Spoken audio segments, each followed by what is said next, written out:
You're on. Hello, I am Tara, the author of the Dining on a Dime cookbook where you can eat better, spend less with over 1,200 recipes and tips to help you cut your grocery bill. Today we're showing you how to make pumpkin bread recipe. Did you see how I SEO'd that? Yes. So the search term for pumpkin bread recipe is how to make pumpkin bread recipe, which actually makes no sense at all. Why do they not just say pumpkin bread recipe? Well, some people do say that. But see, they need to say the best pumpkin bread recipe because this is the best pumpkin bread recipe you will ever eat. Wouldn't you agree? Yeah. All right, guys. So today, out of Dining on a Dime cookbook, 20th anniversary edition, on page 146, I am making homemade pumpkin bread because it is that time of year. And then we're going to talk about cooking when you're broke, okay? All right, so here we go. You ready, Dave? No. Now, don't blink, guys, because this recipe is so quick and easy that it's not going to take you hardly any time at all. I've got my sugar in here. I am going to add, oops, I did something wrong here, but that's okay. Okay, I'm going to add my pumpkin because I need the can to put my eggshells in. Since I'm not in my kitchen still, hopefully next week I will be back in my kitchen. I have been updating on Facebook to show everybody how that is progressing. All right, and by the way, my hands are not dirty. It's black paint all over my hands. I apologize, but I did as good as I could to get it off. Okay, so got my sugar, my eggs. Oh, I forgot my oil. Can you go grab me the canola oil? And I'm going to put my oil in here. Yep. Okay. Now, I don't pre-beat my eggs anymore. I used to do all that stuff, and I don't do that anymore. Okay, so I'm going to pour in my baking soda, baking powder, and salt because I need my half a cup of oil here. Okay, there we go. Thank you, Dave. Appreciate it. All right, so we're going to get all those mixed up in here. You can use a mixer if you want. I just use a spoon because this is pretty easy. Okay, and then you got your pumpkin mixture with your baking powder, baking soda, and salt. And then I just dumped the rest of the stuff in. I got my flour here. And then I have all of my spices here. I've got cinnamon, cloves, nutmeg, allspice right there. And then I'm just going to pour in my water. Now this is dairy-free for those of you who are dairy-free, and if you want to do it gluten-free, just use gluten-free flour instead of regular flour. And it still comes out really, really tasty. Okay. So then you just mix this together until it's pretty smooth. Okay, can you guys see that? And I'm sharing the recipe in the comments here. It's also in the show description. So if you need a specific ingredient, it's right there. Now I'm showing you how to do this with a spoon because to go along with today's topic of cooking when you're broke, you don't have to have a mixer to do this. Now, if your flour is a little lumpy in here, just take the back of your spoon and push it against the side of the bowl back and forth, and that will get all those flour lumps out of there, okay? You don't have to get every single one out, but I just do several just to get it, you know, mostly lump-free, not completely, okay? All right, this is the #1 recipe on our website right now. That and apple pie are tied, actually. It's not #1. They're both tied. But spray a loaf pan, and then you're just going to pour in. Now, if you want raisins or walnuts, you can go ahead and add that in here. But this one I didn't because Mike doesn't like almonds, although I don't think you even like pumpkin bread, do you? Well, I like almonds. I just got walnuts. I mean, walnuts. Walnuts. You can put the walnuts in if you want. So I just left it plain, but I don't think you even like pumpkin bread, do you? I thought I did, but I can't remember. Okay.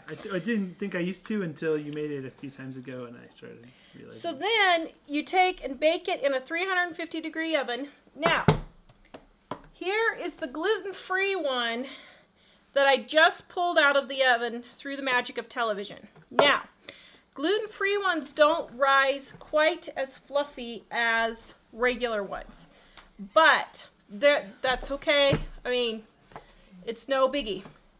That is how you make the pumpkin bread. Then, for the honey butter for the pumpkin bread, on page 418, Dining on a Dime, on page 418, doop-de-doo-de-doo, right here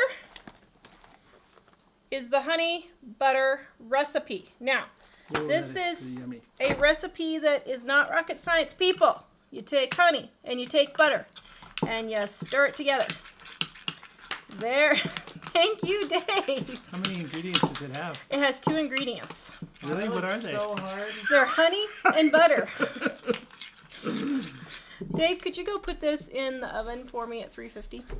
And then you just dab a little bit of that on top of your pumpkin bread. And that is delish. Did you put the walnuts in there? No. I thought you said you were going to. No, I want them in mine. Oh.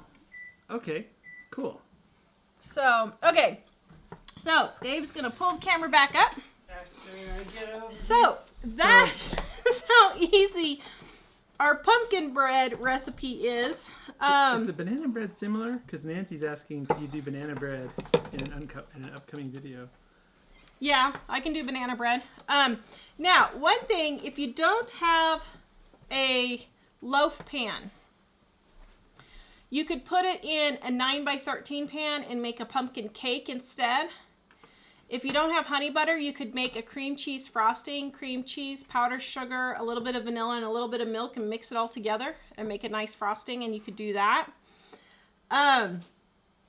So this is just a pretty traditional recipe, but I will tell you, my pumpkin bread is the best pumpkin bread I've ever eaten. And I've eaten a lot of pumpkin bread because I love pumpkin bread. The best pumpkin recipe. It is. Yep. The same is true with our banana bread recipe. We actually were testing some banana bread recipes for our upcoming Dining on a Dime 2. More Dining on a Dime. We got to decide on a name. We have to decide a name, and that's it.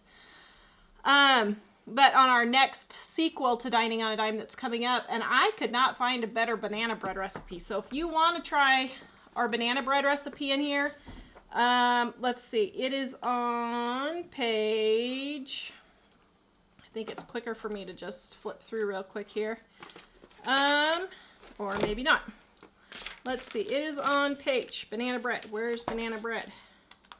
Where did we go? Right here. Page 144. 144. And I got this from my neighbor when I lived in southeastern Colorado. And it is one of the best banana breads I've ever had. Or it is the best banana bread I've ever had. So, Dining on a Dime cookbook, guys. Grab it. What did I just put the book in? I just put it in something. Okay. So, anyway, and then if you guys hang on till the end of the show, we're going to do another giveaway for quick and easy menus. One on Facebook and one on YouTube. While we talk about how to cook while you are broke. All right. So, any comments or questions before I get on to cooking when you're broke? Well, Elizabeth said dried cranberries would be delicious and super folly. Do you put dried cranberries in this? I don't, but yes, it would be. And Jennifer Weber says you can substitute raisins with chocolate chips. You can also substitute walnuts with chocolate chips, or just eat. She says landfills of chocolate chips. I'm thinking that might have been a conversion problem. That'd be a lot of chocolate chips, Jennifer. Let's see. Elizabeth was wondering if you had a preference between canola and vegetable oil. she says Basically, there's the same. I That's what she was mean, wondering. I just get whatever I grab off the shelf. Okay. And So- any way to make gluten-free more moist? I don't know. This recipe, when I make it gluten-free, it's really moist. I don't know. Dave, can you hand me a knife real quick? The change? I just use gluten-free flour. I just use Pamela's. So, I don't. Thank you. My apron is from Ireland, made by an Irish lady. Oh, that is cute. Knows what her name is, but I don't know what her name is. I found it in one of those shops like we have, like a, like a craft store where everybody brings their own crafts and sells it. Jenny's Farm Sweet Farm says, my 14-year-old daughter is making her apple pie with crumb topping as we speak. Can't Ooh, wait yeah. to eat it. keep That's a in mind good you one. can't see the table. And That's someone fine. else Yeah, was me too. saying, Plan with Jen was saying, my 12-year-old son loves your cookbook. He's been cooking since 3. Just his love language. Woo! Okay, Wow. so there's what it looks like, the gluten-free one. It's super moist. I mean, I don't know why yours is turning out dry, but it's super. As a matter of fact, I took this out literally 30 seconds before the show started. So it's hot. Oh, that is so good. That is really good. I'm resharing the recipe in the comments, but if you don't find it there, you can look in the Oh man. in the description, or you can go to livingonadime.com and click show notes, and it's right there. That is really good.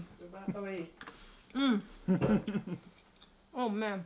I think I'll forget the rest of the show and just go eat my pumpkin bread. does this have regular culling jack? You should. All right. Yes. yes, Okay. yes. So, we are going to talk about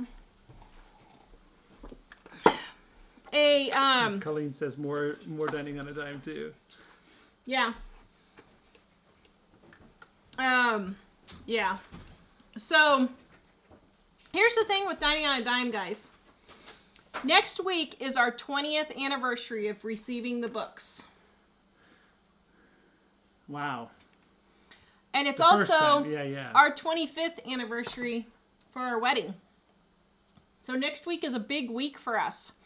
But I'm going to announce right now real quick. For our 20th anniversary, you guys are going to want to watch that show because I came up with a brilliant idea.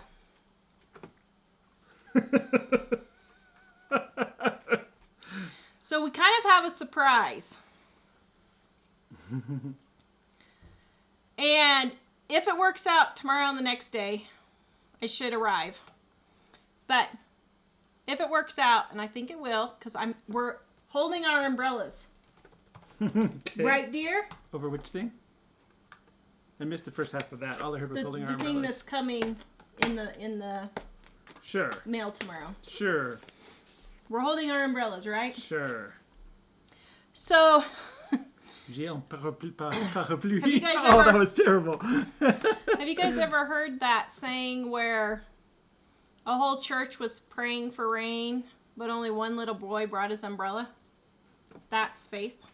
So we're holding our umbrellas because I am not kidding, absolutely everything has gone wrong that could go wrong this week. I'm almost afraid. Wednesday I'm supposed to go get a haircut. I'm almost afraid to get a haircut because everything has gone wrong. But we are having faith. And if it works out, and I think it will, we're going to be doing some big giveaways for our 20th anniversary. And I mean, we're talking big giveaways. These aren't small giveaways. So, you guys are going to want to watch that show. All right. Oh, Jenny's Farm Sweet Farm says, love this recipe. Made 2 loaves of it a couple weeks ago, and the family loves it. We ate 1 loaf and froze the second one. Freezes well and tastes great when thawed. Thank you. Yay. Yes. And today, Heidi shared Dining on a Dime on our Facebook page. And you know what one lady said? What? That if she could only save 3 cookbooks in her house, The house was on One- fire? That's what she would grab? one would be her mom's handwritten recipes, and I can't remember what the second one was, and our Dining on a Dime. What? She would save our Dining on a Dime from a fire. Please don't do that. I will mail you another one. Please. Save your mom's But I appreciate it. so we can get another copy. All right, guys. So let's talk about how to cook when you're broke. All right. I received this article from a viewer a couple days ago, and she said, Tara, This is going to get you as riled up as it did me. You want to read this. And I was like, oh no. So this is from the Huffington Post, which I usually don't read their smut anyway. But tell us how you really feel. I went ahead and read this because obviously a lot of people read their smut. But this really ticked me off. So, I forgot the title. Oh, So shoot. who was it that sent it to you, knowing it was going to tick you off? Who sent it to me? Let's see. It was, just a second here. It was, oh wait, my email's all, here. It was Faith. Okay. Faith. A fan of misinformation, this may interest you. Now, the title of this is Why Budget Cooking Tips Are Useless for Low-Income Families. Okay. So, Christine is the author of this, and Christine says that low-budget cooking tips are useless for low-income families. I find that interesting since I came from a low-income family where my mom raised 2 teenagers on $500 a month. So I found that very interesting.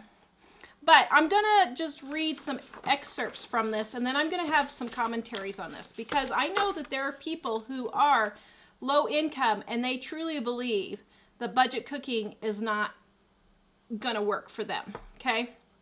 All right. The internet is rife with simple, budget-friendly cooking tips. As a food writer, I certainly endorse things like bulk buying grains, which is stupid, roasting sheet pan after sheet pan of vegetables on a slow Sunday afternoon, and relying on prepared foods like rotisserie chicken when you just don't have time to cook. There's nothing wrong with rotisserie chicken. So you agree on that spot. Yep. All right. We're just going to hit it off really good at the beginning here. The mostly white middle class food reformers who sell the idea that a return to home cooking will solve many of our health problems insist that healthy, budget-friendly cooking is absolutely in reach for everyone, so long as you plan, prioritize, and make time. All right. First of all, can you please explain to me why race is even brought into this? Why your income and what class you are is brought into this? I don't care what color you are. You could be a purple dinosaur for all I care. You have the same grocery stores that we do. And just because I happen to be middle class right now, doesn't mean I've been middle class my entire life. I happen to be middle class right now because we worked our butts off going from $6 an hour with 4 people in the family, being unemployed and making it through a couple of unemployment layoffs. $15 an hour was all he was making when we were doing that. So I want to know why race and your income is brought into this in the first place. There's absolutely no reason for that. And we wonder why we have race problems in the country because people like this keep propagating it. Yep. And the low-income people who are reading this believe it. Just because you happen to be a different nationality or different race than me doesn't mean you can't go to the same grocery stores. You can. And don't give me that baloney that you're not able to go. I have lived 70 miles from the grocery store when we were earning $6 an hour.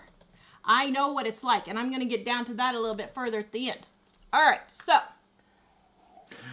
I'll just cut in for a minute and say some people are in the public eye and have no idea what they're talking about. This kind of thing really makes me angry. This really makes me angry. It's funny when you read things. I was talking about TV in the past and how news and stuff is not something that's very encouraging. But the truth is, People, when you see things on the internet, people can say anything they want. And it doesn't matter if they have a big name that people recognize their website. They can still say anything they want and nobody's checking them. Next. All right. The often looked reality is that it's actually not simple for many people, especially low-income parents or other caregivers. Obstacles like unpredictable shift work, unreliable appliances, lack of easy access to fresh food, and very high expectations of modern parenting can make budget cooking and thus any fresh home cooking downright unreachable. What a bunch of lies! That is a lie straight from the pit of hell. We didn't have a refrigerator. We did not have a stove. And I was still able to cook at home. Give me a break. Give me a break. For those folks, there's simply not enough time to prep inexpensive staples from scratch and not enough money for time-saving market solutions afforded to others. Oh, good grief. Are you kidding me? So that basically makes it sound like you're just standing here with your hand out hoping that somebody comes and saves you because you can't do anything for yourself because you're a hopeless boob who doesn't know Pretty how to do much. anything. Pretty much. We're here to tell you you're not. You can do it. And you know what? If you are a low-income person believing this stuff, Stop believing it. stop believing it. Those people don't have your best interest in mind. It is a bunch of lies. My mom had to wash dishes in the bathtub when she had no kitchen when I was growing up for several months of my life while they were trying to put their kitchen in. By the way, themselves, because my dad earned something like $3 an hour. So please, don't give me this. There are ways to cook, and I'm going to get to that. Next. So, these sociologists published a book, Pressure Cooker, Why Home Cooking Won't Solve Our Problems and What We Can Do About It. I'll tell you what we can do about it. I can't even wait to hear what the solution is. Oh, you want to know the solution? Let I me have a tell you feeling- the solution I have a ahead of feeling time. I know what the solution is. Okay. Here we go. The solution that they suggest is by raising wages and providing more predictable schedules. That's the solution. Next. Okay. They did a 5-year study of 120 low-income mothers from diverse ethnic and racial backgrounds living in central North Carolina. They spent time in their homes and followed them on trips to the grocery stores and social service organizations that provide food for families for low income. All right, they chose to focus on mothers because women are the ones who usually do that. Okay. In a 2018 study in the Nutrition Journal found that while women spend nearly an hour a day in the kitchen, men spend just 20 minutes. What are you doing in the kitchen for an hour a day? Buy a cookbook like Dining on a Dime You can actually learn how to do it. so you can actually learn how to cook. It does not take an hour a day to prepare meals. Yeah, if it takes an hour a day, either procrastinating or need some direction. You have something seriously wrong if you're spending an hour a day cooking meals. This is especially problematic when you account that 76% of women worked outside the home, in addition to being the primary homemakers. Okay, so Crimea River. Women have been doing this for hundreds of years. After the Civil War, half the men were dead. The women had to do it all. This is not something new to our generation, so stop acting like you're the victim. Okay. Going on. Overall, the study found that these mothers cared deeply about providing healthy food for the families and understood what was entailed. They just didn't have the time or resources to do it. A lot of cooking advice, even budget cooking advice, makes assumptions about what a person's life home looks like. Even chop a bunch of vegetables, assume that you have a sharp knife, a cutting board, and a working oven. A lot of recipes assume bigger things like having a crock pot or specialized equipment. Oh, good grief. I am sorry. You can go to any thrift store and buy a knife for $2. You can go to any thrift store and get a crock pot for less than $5. You can go to any thrift store and get pots and pans for $2 and $3. We just set up my son in his own apartment. Guess what? I spent less than, I think it was, let me count it up in my head. I spent less than $20 on pots, pans, knives, plates, everything. Silverware, everything. $20, guys. You can go to the Dollar Tree and get bowls, spatulas, spoons, Tupperware, or plasticware, aluminum foil, all that kind of stuff is at the dollar store. Give me a break. There's also the issue of brainstorming and planning meals that will work for a given family, and then grocery shopping. Ooh, as if that's a major thing. Now, I will say that a lot of these people, they're saying, don't have cars. So they have to take the bus or a taxi or have a friend or family member. For this reason, they shop once a month, which means they could purchase fewer foods and inexpensive convenience foods like boxed macaroni and cheese. Stop! When we live 70 miles from the grocery store, I only shopped once a month. Guys, this is not rocket science. How do you shop once a month and still eat fresh, healthy food? Okay, buy things like apples and oranges that last longer than a week. Eat your strawberries, eat your grapes, eat your bananas first. Eat your apples and oranges towards the end of the month. Buy bagged chopped broccoli and cauliflower, mixed vegetables. You can buy all of those vegetables frozen perfectly fine. There's nothing wrong with eating frozen vegetables. A month's worth of groceries. And we're trying to get our food in our pantry down because I'm going to start doing a series where I actually go to the grocery store and buy a week or a month's worth of food and show how to do that and show the menus. My assistant right now is working on getting the prices on everything for me so that as soon as I get my kitchen back, we can do this. This is not hard. It's not hard at all. And then they say they don't take into account invisible labor like planning meals and grocery lists and thinking about less substitutions, knowing what you have at home. Guys, you look in the fridge, you look in the freezer, and you look in the pantry. Is this person a food commenter? Yes. How in the heck did they ever get a job? I don't know how they got a job. This article ticked me off so bad, so much. I'm just livid. Because it's this kind of misinformation that gets these socialist congressmen in our Congress. That is not the solution to our problems. The solution to our problems is taking responsibility for our actions and stop whining and stop acting like a victim. When we were earning $6 an hour, I didn't sit there and go, well, I don't know what I'm going to cook. I guess all I can cook is macaroni and cheese because I only have $20 this week. I don't know what I'm going to do. No, I got out the sale ad. I looked to see what was on sale that week, and I purchased foods that were on sale for the week, and that's what we ate. This is not hard. All right. Additionally, the shift work in retail, fast food, other service jobs have low-income parents usually have erratic and unpredictable schedules. Okay, that has absolutely nothing to do with fixing dinner.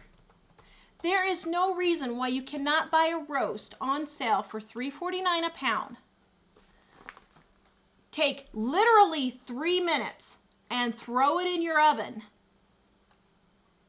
and let it cook all day while you're at work. This is not hard. You take the same roast and then you make beef stroganoff the next night, or you make beef stew the next night, or you make beef and noodles the next night, or you make French dip the next night. You can eat 3 to 5 days off of one roast with completely different dinners. It's easy. If you don't have an oven, go to the thrift store and get a $5 crock pot and throw it in the crock pot. All right. So then she says, this Scientologist says, or Scientologist, sociologist,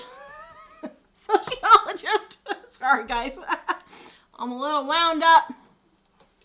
There is emotional labor in trying to make cooking and mealtime a happy, positive experience for one family, even during times of struggle. That is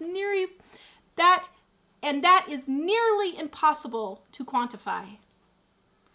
All three co-authors pointed to an increased pressure for this generation of parents to be involved with their children's lives and prioritize quality time.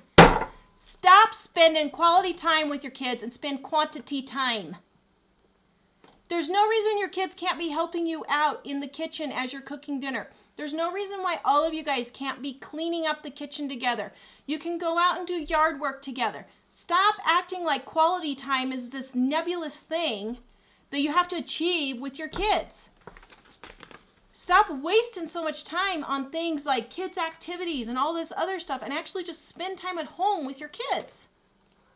Actually, they remember those things more.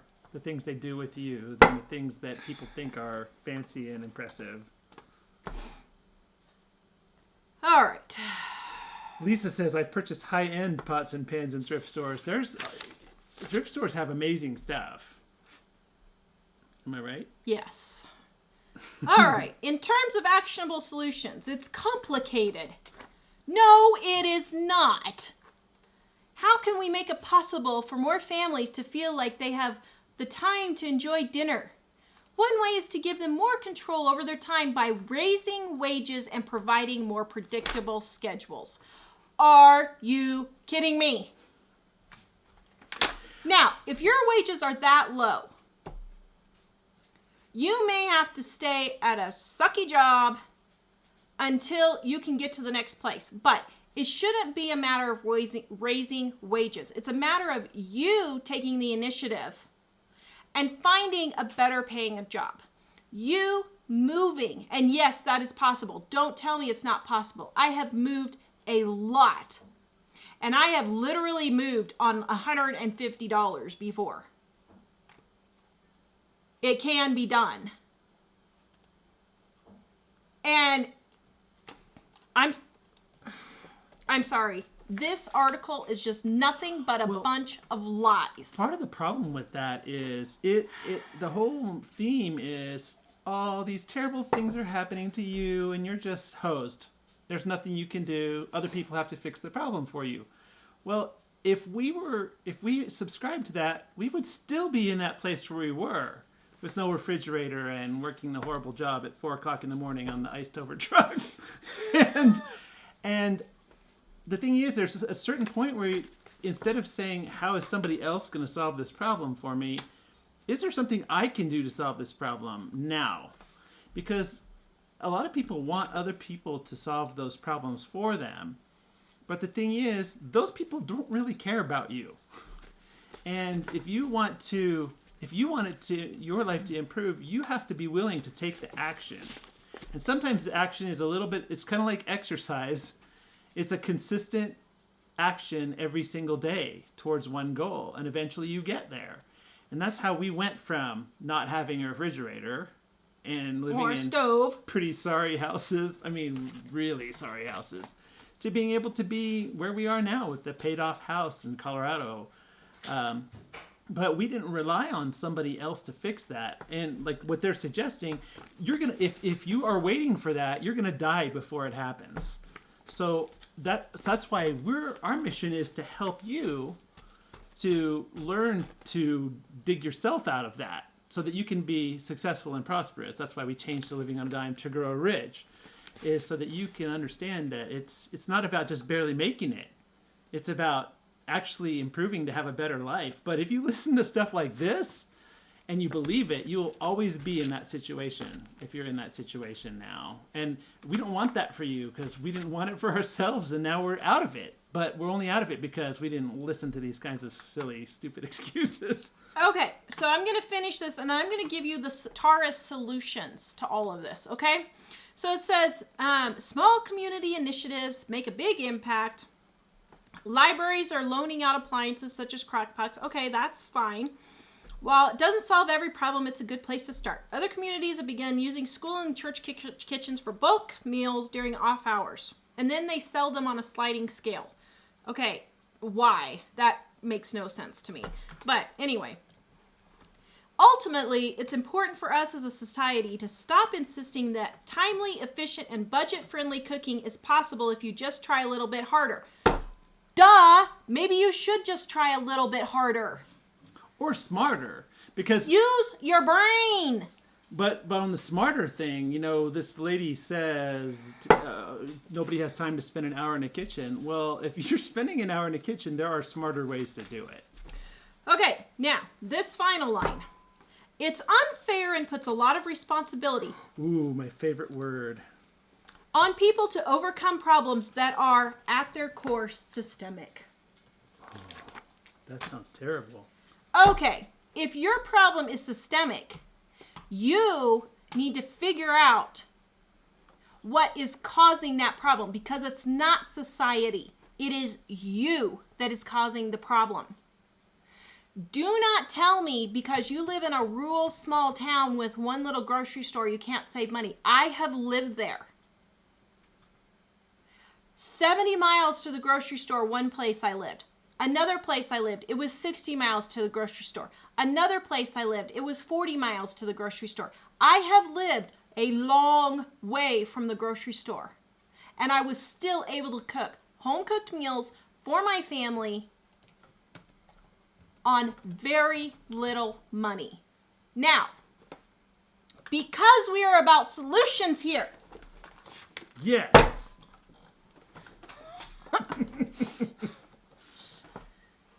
I think I may have to start blood pressure medication.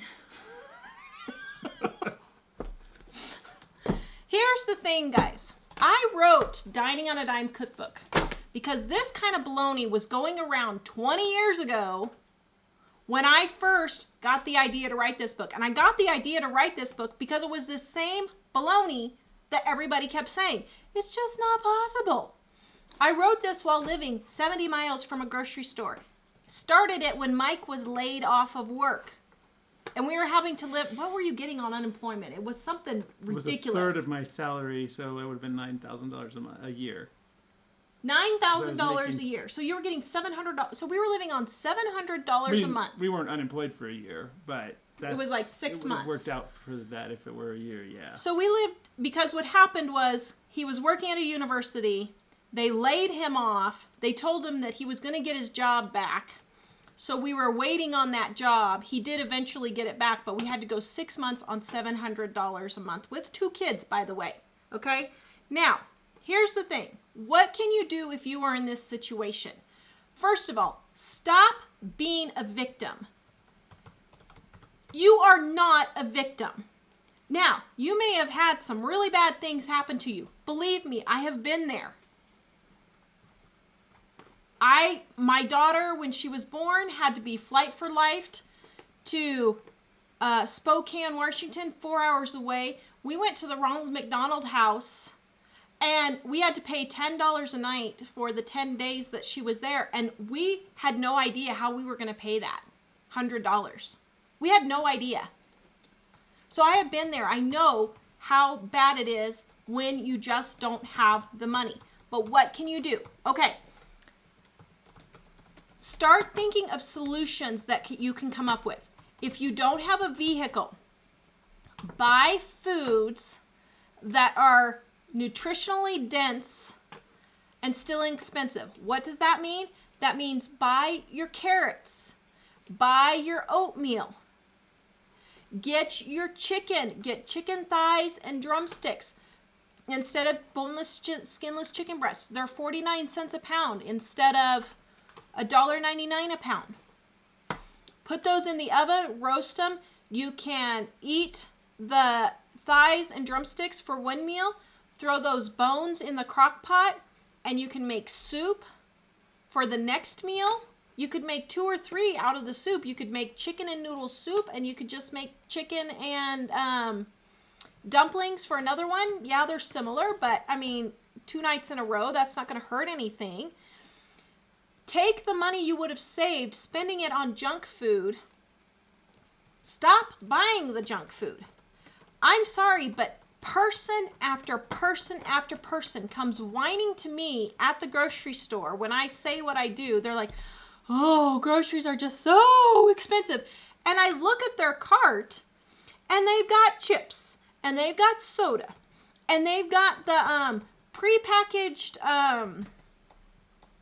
little sucky things that kids have now for food. Juice boxes? Oh no, those. Oh, like where you have food in a little tube. Yeah.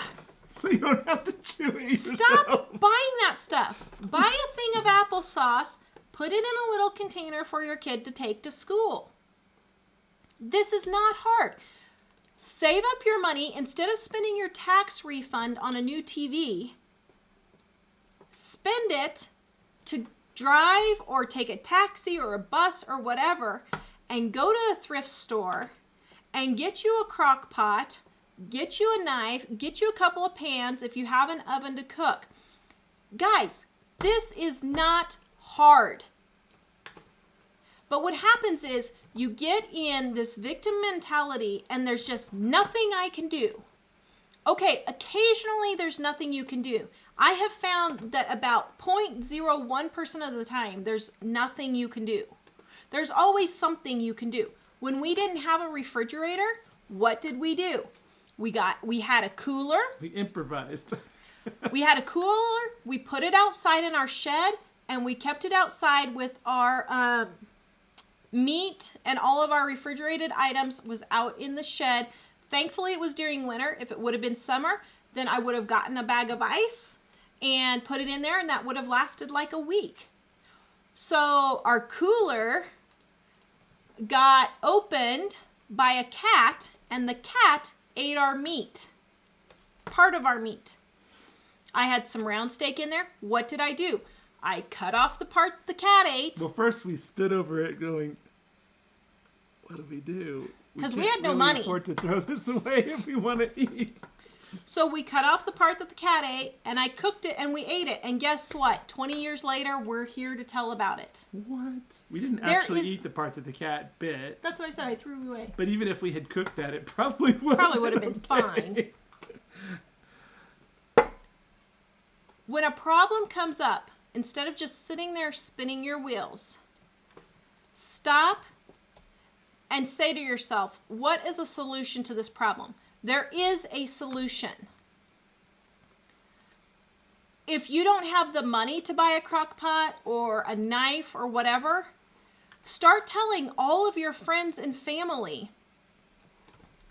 I don't have a crock pot, I don't have a knife, I don't have this baking pan or that baking pan. If you have extra and you're getting ready to give it away, I would be more than happy to take it off your hands for you. Ask for these things for Christmas gifts, Mother's Day gifts, birthday gifts. Who wants to get a knife for Mother's Day or your birthday? Well, let me tell you, someone who's wanting to make their life better. Stop doing things like going and get your nails done. Guys, I know I have lived in these communities and I have seen these communities, and it really ticks me off when they sit there and complain and gripe about how they can't afford their food, but they're going and doing their nails or they're carrying their expensive smartphone. You know, I want to make a couple of comments. First of all, this what was it in the title? And we did use it. I was having a really hard time letting Tara talk me into putting it in the title of the show. Why budget cooking tips are useless if for you use the word broke, oh yeah, you're probably always going to be broke, because that word is an excuse for people, really. And if you use words like fair and unfair and those words are defeatist words. Or it's society's problem, it's a systemic societal issue. If you say things like that and you're in a struggling position, you will always be in a struggling position. Those words. So when people tell you stuff like that it's unfair and other people are responsible and it's terrible what they've done to you, what it's doing is it's taking the power away from you. And it's making them money to have you paying attention to what they're saying and telling you that your situation is hopeless and you need to follow them. That's the reason why I talk about news and stuff, having worked in television. They make their money from you checking into them every day to find out what terrible thing is happening today. And so if you're relying on that, how unfair things are and how somebody's going to step up and take care of this, you're always going to be poor. And as long as you keep believing that it's race or your economic status in life that is causing your problems, you are never going to get ahead. But the other thing is when you listen to people that tell you that, it's funny because I hear a lot of people say I love nonprofits because nonprofits aren't making any money. And I'm not opposed to nonprofits, but I'm telling you, everybody that's working in any kind of way is trying to make money doing that work. Well, when the news tells you and when these other people tell you, they're not just telling you because they care about you. They're telling you because they're making money telling you that you're in a bad situation and there's nothing you can do about it except listen to them. And so what we've found in our actual real lives is you can pull yourself out of that. And it doesn't matter what your race is or which I hate that anyway, because we're all the same race.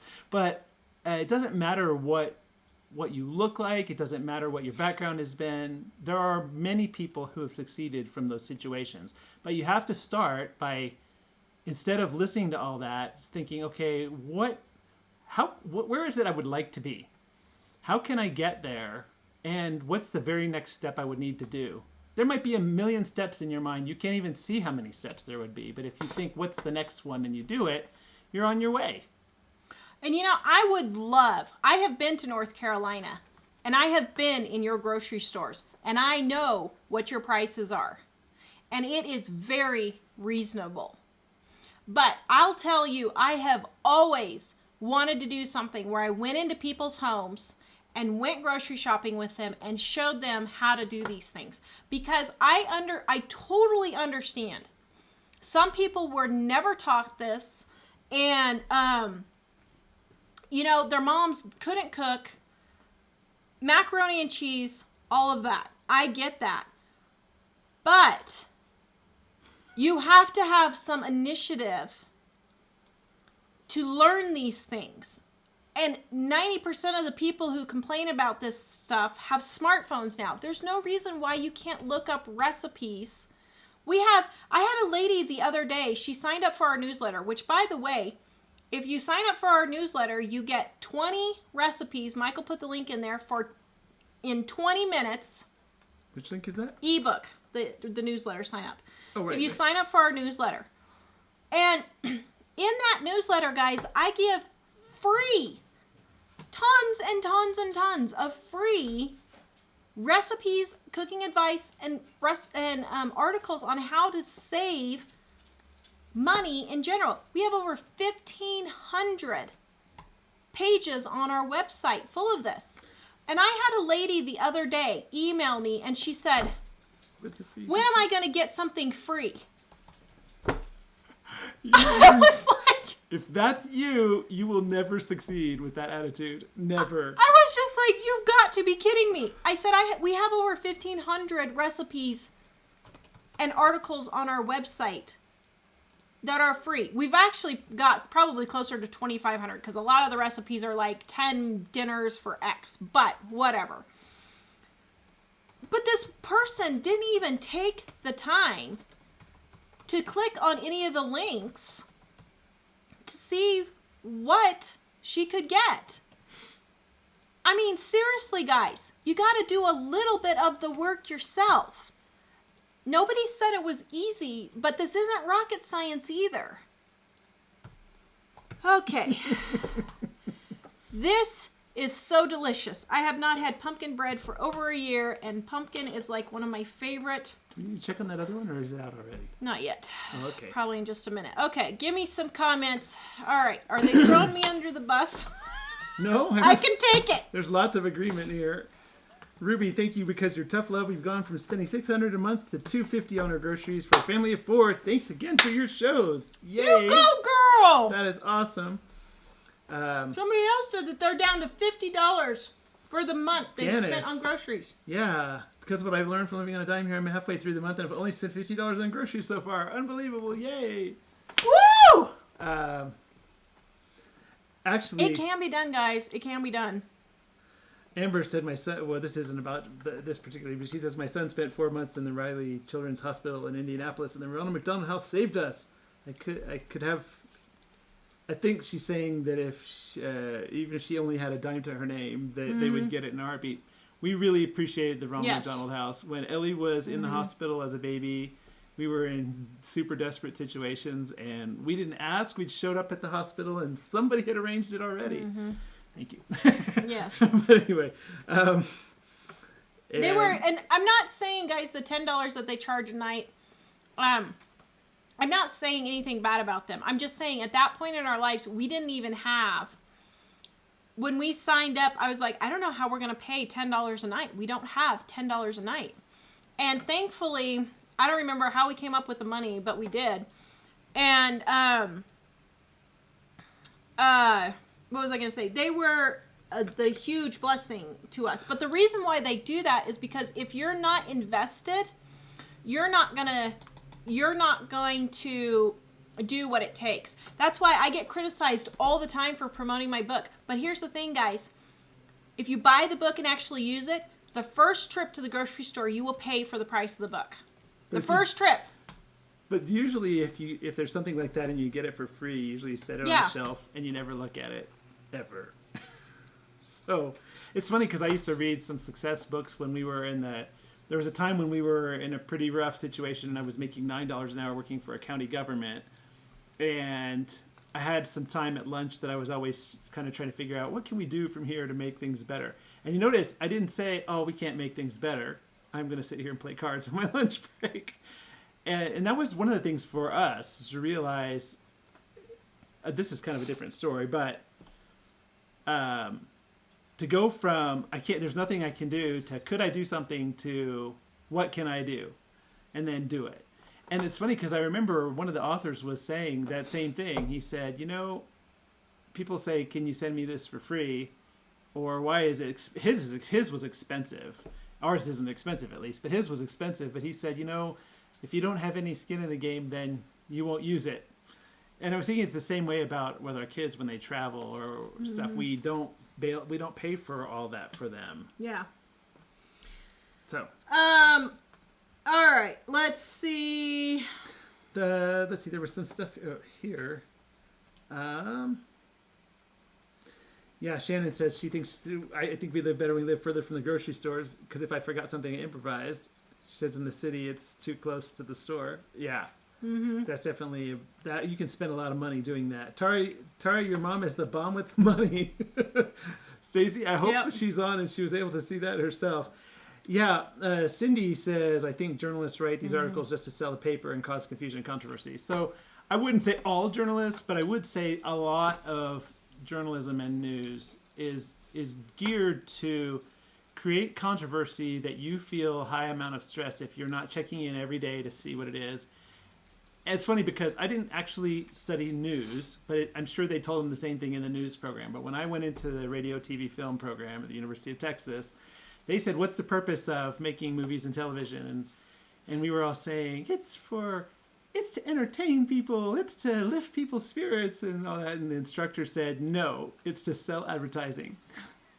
It's eyeballs on the product. And that was as a college student back then, I was just flabbergasted that the instructor would have such a negative attitude about it. But after working 20 years in the field, I realized that that's exactly what it is. Yeah. So you can't, just like anyone else, you have to use your own brain. And don't just believe what people say. What were you saying? Denise said, you better be careful and on your guard. I might hit the table and accidentally bop you in the house. Sometimes you've seen me pull the computer away and step back. Oh, have Yeah. mercy. Shannon says, I think it's fun to see how cheap I can be. It's become my own personal game. So when we were desperate and we really had to watch every single dollar, we started coming up with games like that just to entertain ourselves. And actually, one thing that was cool, because people talk about you can't find anything good at garage sales or thrift stores or whatever. We lived in Manhattan, Kansas at the time, and there was a thing in the paper that came out just before the weekend where all the garage sales were going to be in the town. And we'd make this big map and highlight everything that was on there, and we would see how many garage sales we could go to in the shortest amount of time. Yeah. And we came up with this pattern where we were able to find really nice things for virtually no money because we just got looked a at so many blender. places. We got a blender for $1. This was when we moved to the really bad house. Guys, when we talk about the Hoopy house, it was bad. I am not exaggerating. I went to clean the It was the stove. owner's name. I went to go clean the stove and I lifted the top off. This much of dead mice and roaches and bugs in the top of the stove. I told the landlord, I'm not cleaning this. You need to put in a new stove. Gaps this big between our doors and windows where flies were just hoarding in our house. I mean, it was just horrible. Come to find out, there was this much standing water under our house where all of these bugs and flies and frogs and everything was, it was a horrid house. So I have lived in horrid. But in those circumstances, we didn't just sit in that. And I think Jill wrote a story about this on the website a number of years ago. We didn't just sit in our bad situation and say, isn't this horrible? We're just going to, it's too bad people are doing this to us and there's nothing we can do.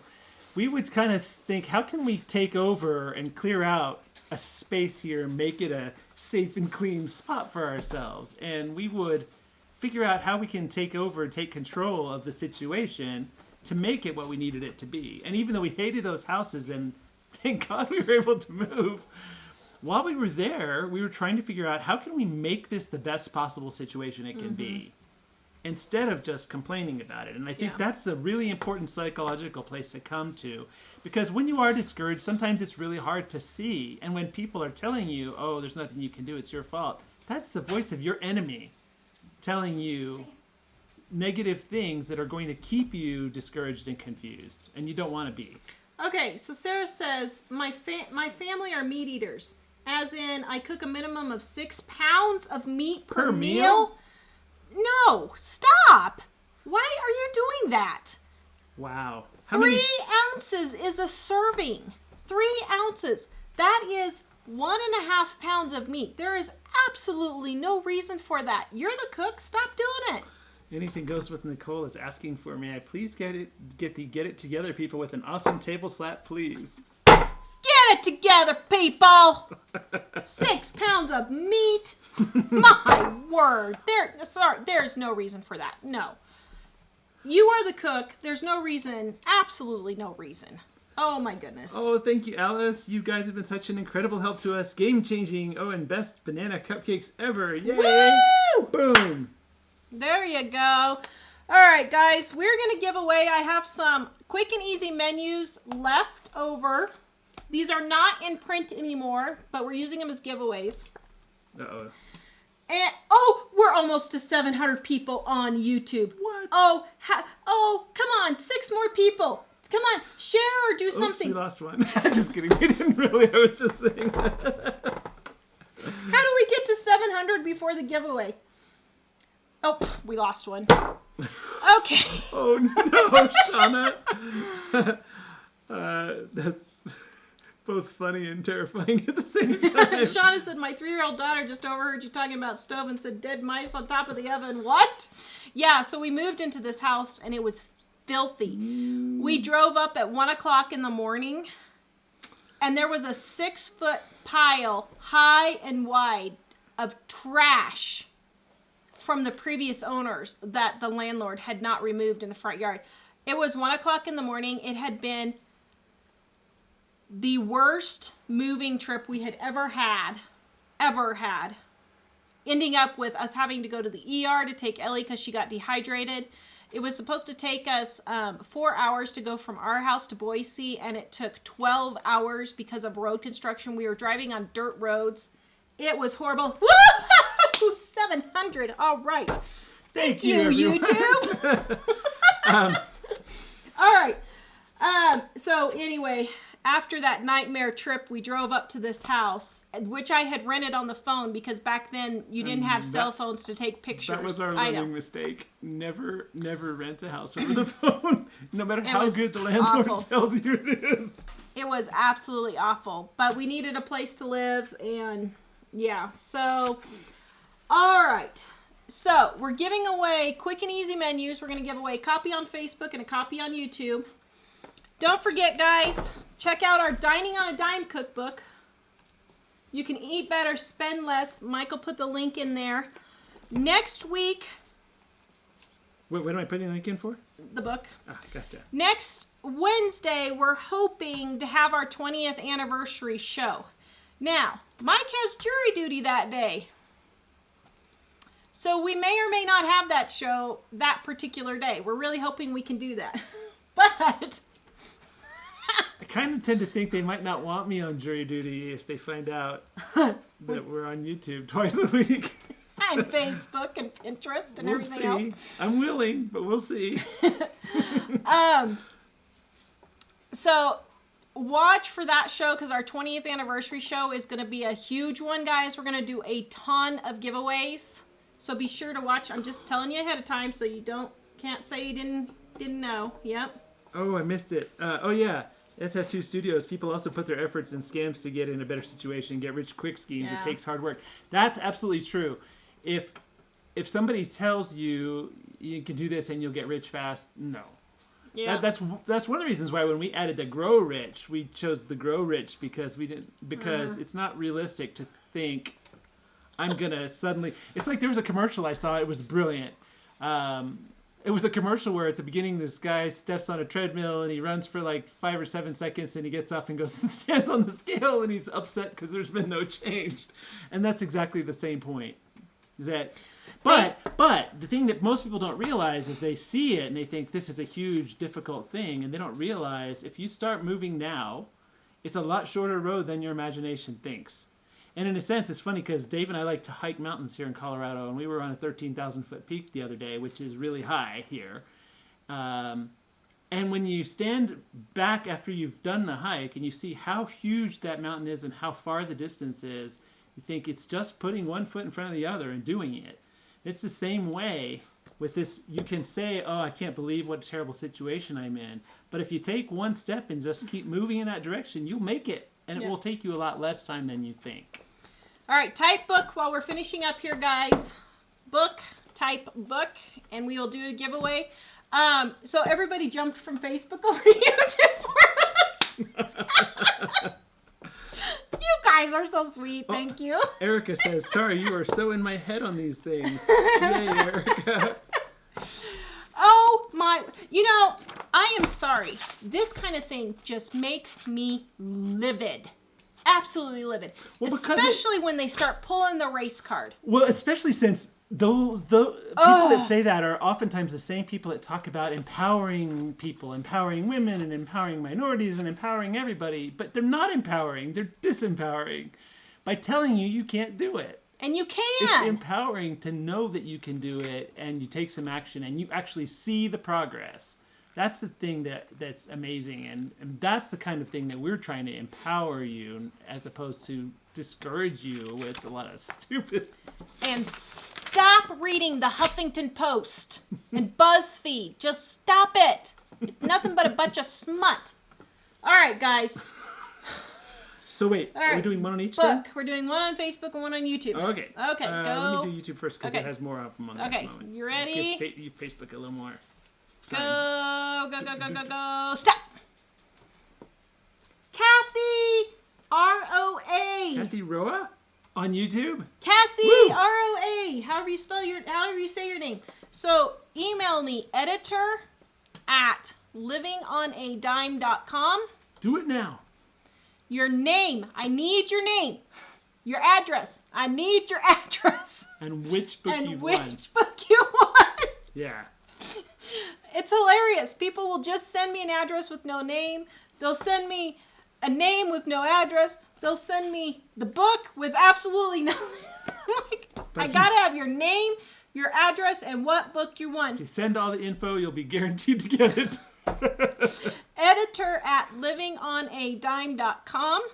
And by the way, if you guys did the giveaway from Wednesday, I have not got those shipped out yet with my big kitchen disaster. If you guys have been watching on Facebook, my big kitchen disaster. Okay, so now Facebook. Yeah, we're still working on the kitchen Let's disaster. give them a chance. but- Okay, you looks ready? like a number of people Okay. have had the chance. Go, stop! Donna! Oh, no, she didn't. Okay, let's see. Whoa, okay, do it again. Okay. Go, stop! Barbara Thomas. Woo! All right. Barbara Thomas.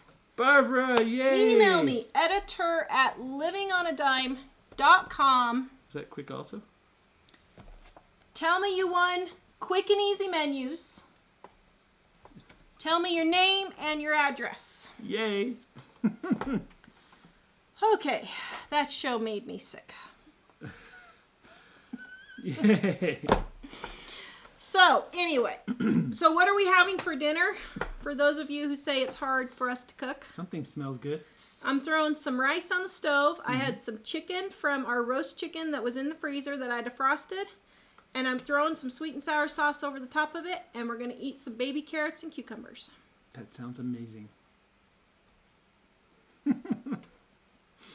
And then I'm going to go die on the couch. Can I do that?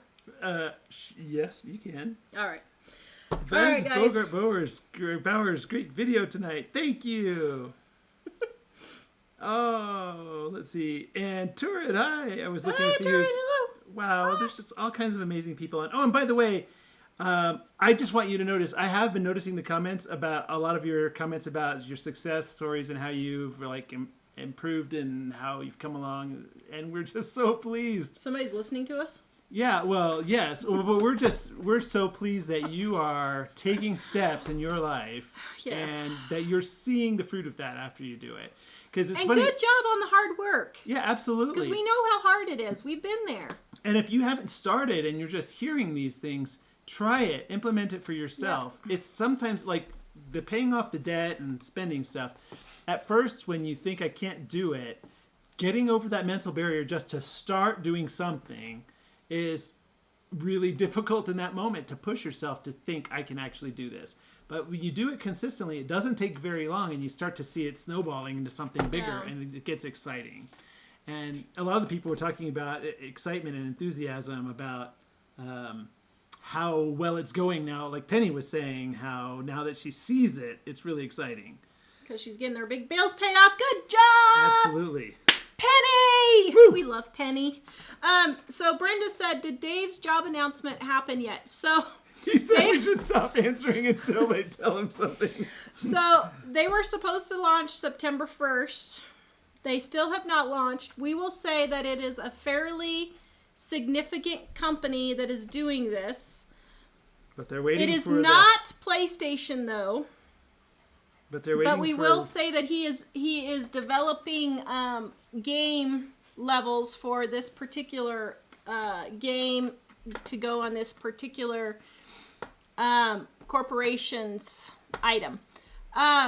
But because we signed a confidentiality agreement until it launches, we can't say anything. And so I'm so sorry. Dave loves his job. Dave's getting paid really good at his job, to the point where Dave was packing books the other days, and he's like, well, why should I be packing books? I'm like making way more doing video games. I'm like, because I'm your mama. And you still live here. And I brought you into this world. I can take you out of this world. No. Sherry's asking, I ordered your Dining on Dime a few years ago. Is this the same one I have now? Probably not. A few years ago, it wouldn't be a lot different. Yeah. So, because the 20th anniversary edition here we came out with last year, and that's our current edition. It's a little bit bigger, but it's largely the same book. So Yeah. it might not be worth buying it if you already have it, unless you want. Yeah. How many more recipes are in it? 28. 28 But more yeah. recipes, 100 more pages. So it might not be worth it if you already have the Yeah. other one. And so, Yeah. yeah. And Did I just say that? Just kidding. dear, you're supposed to be selling the books. Okay. All right. I think we got everybody on here. All right. Okay, I have an extremely bad headache right now. One of these shows I'm going to end up in the ER. Our tech guy Dave is being the kid picker-upper Dave. The chauffeur Dave. The chauffeur Dave. So Mike Poor is going to go Dave. turn off the show while Tara continues to entertain you. So Dave, since he's homeschooled, gets stuck with all the jobs now. But he's Poor loving Dave. the homeschool stuff. Yeah. What happened with my kitchen? Oh. Don't ask. I'm gonna go live tomorrow and I'll on Facebook and I'll explain where we're at with the kitchen tomorrow. But we've made a decision with it, and I'm gonna explain that on Facebook tomorrow. So check it out on Facebook, guys. But we will be back in the kitchen for shows soon. Hopefully I'm hoping on Monday we'll be back in the kitchen. I hope. But the way things have been going, I make no promises. So check out our Dine Out Bike Time Cookbook, where you can eat better, spend less. Please like, subscribe, and share. And we will see you guys on Wednesday. Bye.